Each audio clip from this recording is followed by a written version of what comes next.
Hello বন্ধুরা, আসসালামু আলাইকুম। আমি আব্দুল বারিক, তোমাদের সবাইকে স্বাগতম জানাচ্ছি এনকেসি একাডেমির নতুন একটি ভিডিওতে। তো আজকে আমরা কিন্তু সলভ করতে চলেছি ঢাকা বিশ্ববিদ্যালয় অ্যাডমিশন টেস্টের হিসাব বিজ্ঞানের কিছু গুরুত্বপূর্ণ প্রশ্ন। তো যদি সবগুলো প্রশ্ন ভালোভাবে বুঝতে চাও, অবশ্যই না টেনে সম্পূর্ণ ভিডিওটি দেখতে হবে। তো চলো আজকে ভিডিওটি শুরু করা যাক।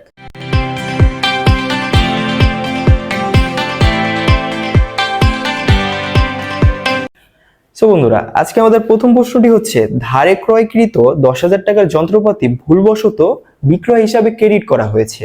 এই ভুলের জন্য সংশোধনী জাবেদা দিতে হবে। তো ফার্স্টে আমাদের বুঝতে হবে, যদি ধারে ক্রয়কৃত যন্ত্রপাতিটি ঠিক জাবেদা দেওয়া হতো, অর্থাৎ জাবেদাটি যদি সঠিকভাবে লিপিবদ্ধ করা হতো তাহলে কি হতো।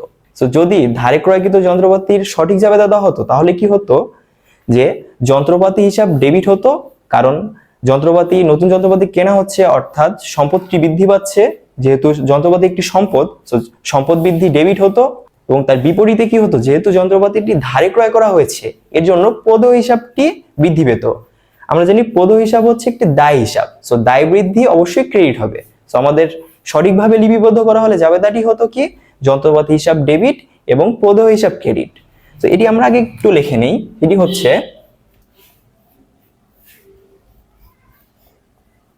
যন্ত্রপাতি হিসাব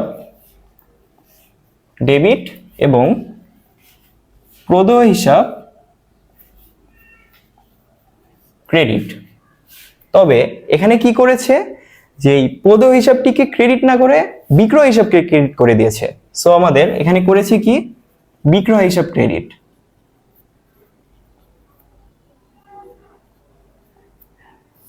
এখানে ভুল করেছে আসলে দুইটি। সেটি হচ্ছে, প্রদেয় হিসাবকে তারা ইনক্লুড করেনি, সেটিকে অবশ্যই ইনক্লুড করতে হবে। এবং বিক্রয় হিসাবটিকে যেহেতু ভুলভাবে লিপিবদ্ধ করা হয়েছে, সো বিক্রয় হিসাবটিকে বাদ দিতে হবে, তখন হবে আমাদের সংশোধনী জাবেদা। সো এর জন্য আমাদের কি করতে হবে, যেহেতু বিক্রয় হিসাব একটি ক্রেডিট হিসাব, অর্থাৎ বিক্রয় হচ্ছে আয়, সো আয় বৃদ্ধি যেহেতু ক্রেডিট হয় এবং আমাদের যেহেতু এটি ভুলভাবে লিপিবদ্ধ করা হয়েছে, সো আমাদের কি করতে হবে, বিক্রয় হিসাবটিকে ভ্যানিশ করতে হবে। তো বিক্রয় হিসাবটি অর্থাৎ আয়কে যদি কমাতে হয়, তাহলে আমাদের অবশ্যই বিক্রয় হিসাবকে ডেবিট করতে হবে, কারণ আয় হ্রাস ডেবিট হয়। আমাদের ফার্স্টে কি করতে হবে, বিক্রয় হিসাবকে ডেবিট করতে হবে। সো এই বিক্রয়ের যে ভুলটি হয়েছে সেটি সমাধান হয়ে যাবে। এবং যেহেতু আমাদের প্রদেয় হিসাবকে ইনক্লুড করা হয়নি, সো আমরা কি করব, প্রদেয় হিসাবকে ক্রেডিট করে দিব। তো এর ফলে আমাদের কাঙ্ক্ষিত সংশোধনী জাবেদাটি কি হবে, বিক্রয় হিসাব ডেবিট হবে এবং প্রদেয় হিসাব ক্রেডিট হবে। তো আমাদের সংশোধনী জাবেদাটি হবে বিক্রয় হিসাব ডেবিট, কারণ যেহেতু আমাদের আইটিকে কমাতে হবে, সো আইটিকে যদি হ্রাস করতে হয়, সো অবশ্যই ডেবিট করতে হয়। সো বিক্রয় হিসাব ডেবিট হবে এবং তার বিপরীতে কি হবে, প্রদেয় হিসাবটি ক্রেডিট হবে। কারণ আমরা জানি দায় বৃদ্ধি ক্রেডিট হয়। সো আমাদের কাঙ্ক্ষিত সেই অ্যান্সারটি হচ্ছে বিক্রয় হিসাব ডেবিট এবং প্রদেয় হিসাব ক্রেডিট। সো বন্ধুরা, এখন আমরা সলভ করব আমাদের শেষ প্রশ্ন। সেটি হচ্ছে, অবলোপন কোন ধরনের সম্পত্তির উপর ধার্য করতে হয়। তো অবলোপন জিনিসটি আসলে কি, অবলোপন হচ্ছে একটি মুনাফা জাতীয় ব্যয়, যা আসলে অস্পর্শনীয় সম্পদের উপর ধার্য করতে হয়। অর্থাৎ অবলোপন এবং অবচয় দুটিই কিন্তু হচ্ছে মুনাফা জাতীয় ব্যয়, এবং দুটি স্থায়ী সম্পদকে হ্রাস করার জন্য বিপরীত সম্পত্তি হিসাবে ব্যবহৃত হয়। তবে এই দুটির মধ্যে পার্থক্যটি হচ্ছে, অবলোপনটি করতে হয় অস্পর্শনীয় স্থায়ী সম্পদের উপর এবং অবচয় ধার্য করতে হয় স্পর্শনীয় স্থায়ী সম্পদের উপর। অস্পর্শনীয় স্থায়ী সম্পদগুলো আসলে কি, এর সবচেয়ে বড় উদাহরণ হচ্ছে সুনাম।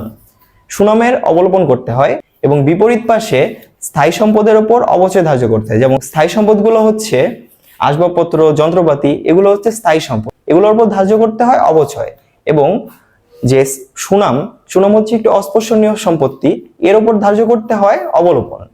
তো আমাদের কাঙ্ক্ষিত অ্যান্সারটি হচ্ছে, অবলোপন আসলে অস্পর্শনীয় স্থায়ী সম্পদের উপর ধার্য করতে হয়। তো এ ছিল আমাদের আজকের ভিডিও। আশা করি ভিডিওটি ভালো লেগেছে। যদি ভিডিওটি ভালো লাগে থাকে, অবশ্যই আমাদের ভিডিওটিতে কমেন্ট করে জানাতে পারো এবং তোমাদের বন্ধুদের মাঝে আমাদের ভিডিওটি শেয়ার করতে পারো।